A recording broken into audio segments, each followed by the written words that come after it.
গামেদ সম্প্রদায়ের একজন মহিলা আসলো, আল্লাহ রাসূলের দরবারে এসে বলছে, তাহিরনি ইয়া রাসূলুল্লাহ, হে আল্লাহ রাসূল আপনি আমাকে পবিত্র করুন। তখন আল্লাহ রাসূল বললেন, ইরজি, বাড়ি তুমি ফিরে যাও, আস্তাগফিরুল্লাহ, আল্লাহর নিকটে ক্ষমা চাও, ও তুবি ইলাইহি, তুমি তওবা করো, তোমার পাপ ক্ষমা হয়ে যাবে। তখন মহিলা কি বলছে, হ্যাঁ তুরাদ্দাদুনি কামা রাদ্দাদা মাইজ ইবনে মালিক, আপনি মাইজ ইবনে মালিকের বিচার না করে বারবার ফিরিয়ে দিয়েছিলেন, আপনি কি আমাকে সেইভাবে ফিরিয়ে দিতে চাচ্ছেন? আমার পেট উঁচু হয়েছে, অবৈধ সন্তানে আমার পেটে অবৈধ সন্তান রয়েছে, দয়া করে আপনি আমাকে ফিরিয়ে দিন না, আমার বিচার করে দেন। তখন আল্লাহ রাসূল বললেন, আচ্ছা ঠিক আছে, ইরজিই হাত্তা তালিদি, তুমি বাড়ি চলে যাও, যেদিন তোমার বাচ্চা হবে সেদিন আসিও, বিচার করে দেব। মহিলা বাড়ি চলে গেল। বাচ্চা সবে মাত্র প্রসব হয়েছে।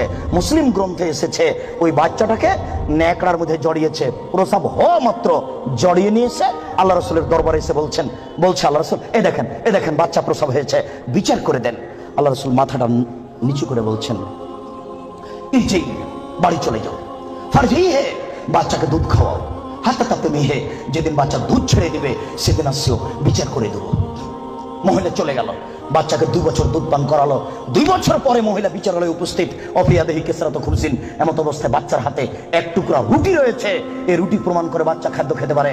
ওয়াসাদাহু বিয়াদি রাজুলিন মিনাল মুসলিমিনা, আল্লাহ রাসূল ওই ছেলেটাকে একজন মুসলমানের হাতে সমর্পণ করলেন, বললেন, যাও তুমি এই ছেলেটাকে লালন পালন করো। তিনি বললেন, স্বামী সাথী এই যাবো বিহা, তোমরা একে মাঠে নিয়ে যাও, এই মহিলাকে মাঠে নিয়ে যাও, আফরিল্লাহ সাথেহা, মাঠে নিয়ে গিয়ে গর্ত খুঁড়ে বুক পর্যন্ত পুঁতে দাও, আর জেমুহা, এরপরে তাকে ইট ঢেল পাথর দিয়ে মেরে মেরে মেরে ফেলো।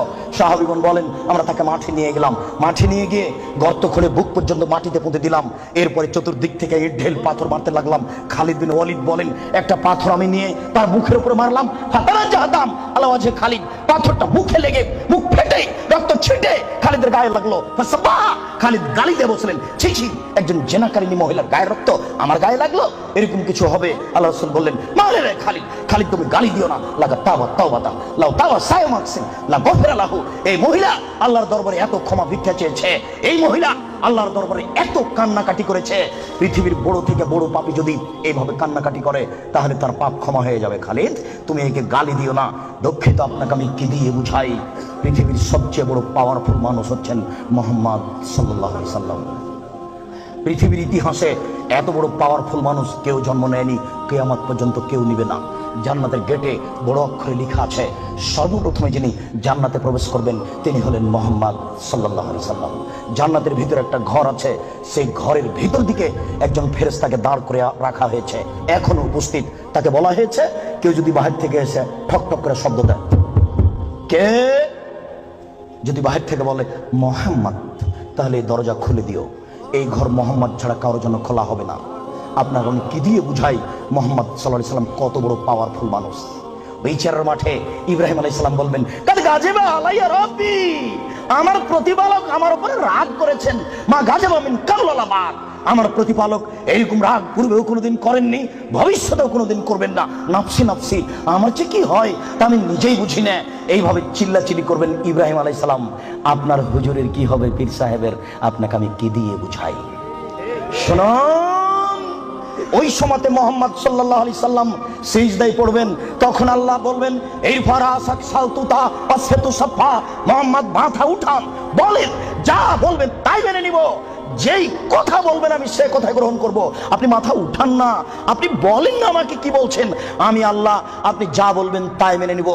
এত বড় পাওয়ারফুল মানুষ একটু বলতে পারলেন না, যাও যাও তোমার বিচার হবে না, তোমার পাপ ক্ষমা হয়ে গেছে, যাও তোমার বিচার হবে না, এই কথা তিনি বলতে পারলেন না। এত বড় পাওয়ারফুল মানুষ, তিনি খালি বললেন, খালিদ তুমি একে গালি দিও না, এত তওবা করেছে, এরকম তওবা যদি বড় থেকে বড় পাপী করে তাহলে তার পাপকে ক্ষমা করা হবে খালিদ, তার মানে এর পাপ ক্ষমা হয়ে গেছে। তাই তো তিনি জানাজা করলেন, তাই তো তিনি কাফন দাফন করলেন, কিন্তু তিনি তাকে বলতে পারলেন না, যাও যাও তোমার বিচার হবে না, তোমার পাপ ক্ষমা হয়ে গেছে। পৃথিবীর সবচেয়ে বড় পাওয়ারফুল মানুষ এ কথা বলতে পারলেন না। তার মানে বিবাহ করার পরে জেনায় লিপ্ত হলে তার দুনিয়াতে বেঁচে থাকার কোনো সুযোগ নেই। আমি আপনাকে কি দিয়ে বুঝাই শরীয়ত কি জিনিস? বিবাহ করার পরে জেনায় লিপ্ত হলে তার বেঁচে থাকার কোনো সুযোগ নেই। আব্দুর রাজ্জাক সাহেব, কথা বুঝেছি, একটু দয়া করে কোনো পথঘাট বলেন? জি, পথঘাট আছে, চিন্তা করবেন না, নিরাশার কিছু নেই। শুনুন, নিরাশার কিছু নেই। এই পাপ কার সাথে জড়িত? আল্লাহর সাথে জড়িত। আল্লাহ নবী বলেছেন, কেউ যদি জেনে শুনে 1 টাকা সুদ খায়, 36 বার জেনা করে যত পাপ হবে, 1 টাকা সুদ খেলে তার চেয়ে বেশি পাপ হবে। তিনি বলেছেন, সুদের পাপের 70টি ভাগ রয়েছে। ছোট ভাগ হলো মার সাথে জেনা করলে যেমন পাপ হয়। সুদ যত বড়ই পাপ হোক না কেন, সুদের পাপ কার সাথে জড়িত? আল্লাহর সাথে জড়িত। জেনার পাপ কার সাথে জড়িত? আল্লাহর সাথে জড়িত। যুবক, তুমি নিরাশা হবে না, নিরাশার কিছু নেই। শোনো, ওই মোড়ে উঠে এইখানে রিক্সা থেকে নেমে রিক্সাওয়ালাকে বলছো, রিক্সাওয়ালা কয় টাকা ভাড়া রে? 40 টাকা। হ্যাঁ বেটা, 20 টাকা ভাড়া, 40 টাকা চাও। 1 থাপ্পড় দিয়ে 20 টাকা দিয়ে বিদায় করে দিলে। এখন এই পাপ তওবা করে ক্ষমা হবে না, মরা পর্যন্ত কাঁদলেও হবে না। এটা খুবই জটিল। জেনার পাপের চেয়ে রিক্সাওয়ালাকে একটা থাপ্পড় মারা কত যে কঠিন, আপনাকে আমি কি দিয়ে বুঝাই? এই ছেলে, তোমার বাপ দলীয় দাপটে জমি দখল করেছে, দিন রাত যদি তোমার বাপ তাহাজ্জুদ পড়া হবে না। শফিকুল ইসলাম জাগরণী বলেছেন, লাভ হবে না কবর পাকা করে দিয়েছেন, বাপের কবর যদি স্বর্ণ দিয়ে বানান কোনো লাভ হবে না। নজরুল ইসলাম বলেছেন, মসজিদের পাশে কবর দিও ভাই। মসজিদের পাশে কেন, আপনার বাপের কবর যদি কাবা ঘরের নিচে ঢুকিয়ে দেন, 1 পয়সা লাভ হবে না। রিক্সাওয়ালাকে থাপ্পড় মেরেছেন, ক্ষমার পৃথিবীতে কোনো সুযোগ নেই। রিক্সাওয়ালাকে খুঁজে বের করতে হবে, খুঁজে বের করে হাত ধরে বলতে হবে, ও রিক্সাওয়ালা, আমি বুঝতে পারিনি গো, তোমাকে 1 থাপ্পড় মারা আমার ভুল হয়েছে, তুমি আমাকে মাফ করো। এই কথা বলার পূর্ব পর্যন্ত পৃথিবীতে কোনো তো কোথাও ক্ষমা নেই।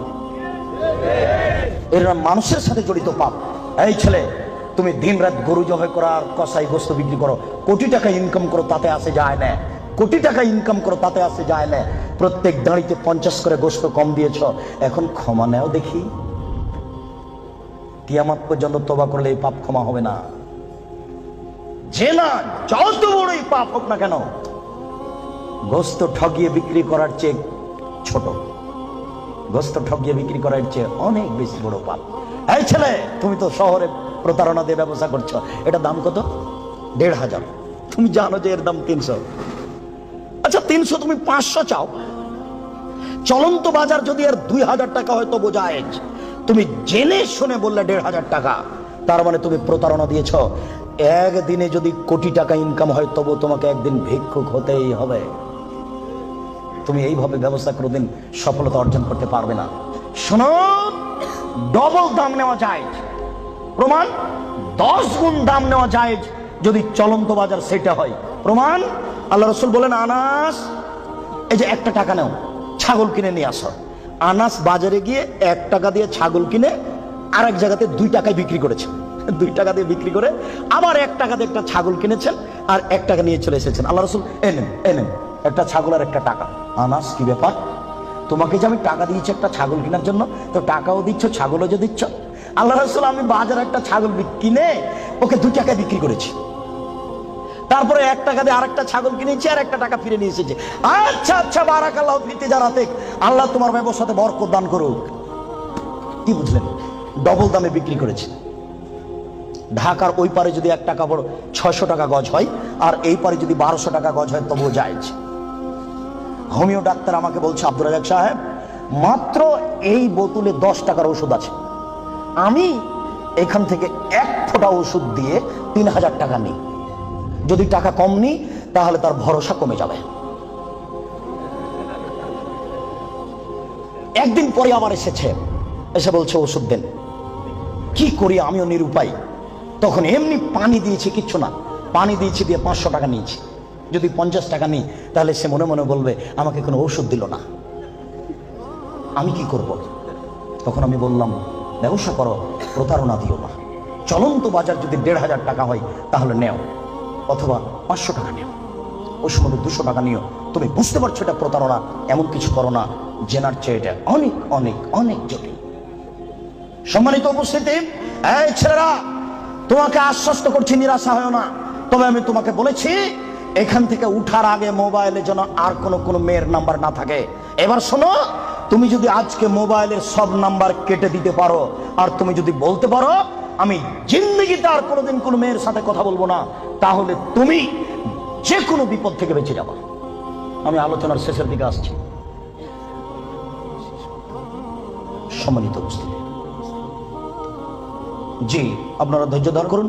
দুইজন ইসলাম গ্রহণের অপেক্ষায় আছে, আমাদের হাত রেখে ইসলাম গ্রহণ করুন। আমরা তাড়াতাড়ি শেষের দিকে চলে এসেছি। একবারে এক পায়ে দাঁড়িয়ে থাকেন, যে কোনো বিপদ থেকে বেঁচে যাবেন এই পথ বন্ধ করতে পারলে। প্রমাণ, তিনজন লোক রাস্তায় হাঁটছিল, বৃষ্টি আসলো, পাহাড়ের গর্তে ঢুকলো, একটা বড় পাহাড়, বড় পাথর মুখের উপরে আসলো, আর তারা বের হতে পারবে না। একজন বলল, আল্লাহ আমার বাপ মাকে ভালোবাসি, পাথরটা সরিয়ে দাও। আল্লাহ বললেন, আচ্ছা ঠিক আছে, একটু দিলাম। একজন বলল, আল্লাহ আমি একটা লোককে কাজে নিয়েছিলাম, অর্ধেক দিন কাজ করার পরে চলে যাবে। আমি বললাম, টাকা নাও। বলছে, না নিব না। কদিন পরে এসে বলছে, টাকা দেন।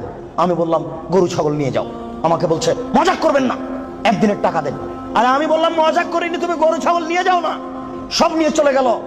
আমি যদি তোমাকে সন্তুষ্ট করার জন্য এই কাজ করে থাকি, পাথরটা সরিয়ে দাও। আল্লাহ বললেন, আচ্ছা ঠিক আছে, আমি সরিয়ে দিলাম। তিনজনের তৃতীয় জন বলছে, আল্লাহর নবী, আমার একজন চাচাতো বোন ছিল, আমি তাকে জীবন বাজি রেখে ভালোবাসতাম, আমি তার সাথে জেনা করতে চাইলাম, ফাবাত, সে নাকচ করে দিল। আমাকে বলল, এই তুই যদি 100টা স্বর্ণের টাকা আমাকে দিতে পারিস আমি রাজি। আমার ভেবেছিল আমি গরিব মানুষ, 100 টাকা সংগ্রহ করতে পারবো না। হাড় ভাঙা পরিশ্রম করে 100 টাকা নিয়ে উপস্থিত আমার বোনের হাতে দিলাম। আমি তার দুই পায়ের মাঝে বসলাম, আমি জেনা করব। তখন আমার বোন বলছে, আব্দুল্লাহ, হে আল্লাহর বান্দা, ইত্তাকিল্লাহ, আল্লাহকে ভয় কররে, ওরা তাত্তাহিল খাতামা, তুই আমাকে অসতী প্রমাণ করিস না। হে আল্লাহর বান্দা, তুই আল্লাহকে ভয় কররে, আমাকে অসতী করিস না। ফাকুম তানাহা, আমি ওখান থেকে উঠে গেছি, তোমার ভয়ে পাথর সরিয়ে দাও। আল্লাহ বলেন, আচ্ছা ঠিক আছে, আমি পাথর সরিয়ে দিলাম। এ দেখো, বিপদ থেকে বেঁচে গেল জেনা বন্ধ করার কারণে। আমি মনে বুঝাতে পারলাম না, বুখারী মুসলিমের হাদিস। দুই, এই ছেলে শোনো, শুধু বাঁচা নয়, আজকে থেকে তুমি যদি বলতে পারো, কোনো মেয়ে যদি তোমার সাথে জেনার গল্প করতে চাই, তাহলে তুমি মোবাইলে বলবা, ইন্নী আখাফুল্লাহ, আমি আল্লাহকে ভয় করি, জিন্দেগিতে আমি তোমার সাথে আর কোনোদিন কথা বলবো না, তুমি আমার সাথে কথা বলবো না। এই কথা যদি তুমি বলতে পারো, বিচারের মাঠে তুমি বিশেষ ছায়াতলে 7 শ্রেণীর মানুষ থাকবে, তার মধ্যে তুমি একজন। বুখারী মুসলিম। আমি কি বুঝাতে পেরেছি? তার মধ্যে তুমি একজন। 3, এবার তোমাকে ছেড়ে চলে আসলাম তোমার বোন আর তোমার মায়ের কাছে। রাসূল সাল্লাল্লাহু আলাইহি ওয়াসাল্লাম বলেছেন, কেউ যদি 4টি কাজ করতে পারে, কোন নারী যদি 4টি কাজ করতে পারে, জান্নাতের যে কোনো দরজাতে ঢুকতে পাবে। 1, 5 ওয়াক্ত নামাজ পড়বে। 2, রমজান মাসের রোজা থাকবে। 3, স্বামীকে মেনে চলবে। 4, জেনায় লিপ্ত হবে না, জান্নাতের যে কোনো দরজাতে ঢুকতে পাবে, কোনো সমস্যা নেই। এবার সবার জন্য আল্লাহ তাআলা বলেন, ওয়ানাহান নাফসানিল হাওয়া ফাইনাল জান্নাতাল হিয়াল মাওয়া। পৃথিবীর মানুষ, তোমরা শুনে রাখো, আমি আল্লাহ বলছি, তোমরা যদি তোমাদের প্রবৃত্তিকে ঠেকাতে পারো, যদি বলো আর কোনোদিন জেনায় লিপ্ত হব না, তাহলে আমি আল্লাহ তোমাদের জন্য জান্নাতুল মাওয়া রেখেছি। যারা প্রবৃত্তিকে ঠেকাতে পারবে, তাদের জন্য আল্লাহ জান্নাতুল মাওয়া রেখেছেন। সম্মানিত উপস্থিতি, জেনা যত বড়ই পাপ হোক না কেন, আজকে আপনি সেখান থেকে ফিরে আসার চেষ্টা করুন, আল্লাহ আপনাকে রক্ষা করবেন ইনশাআল্লাহ।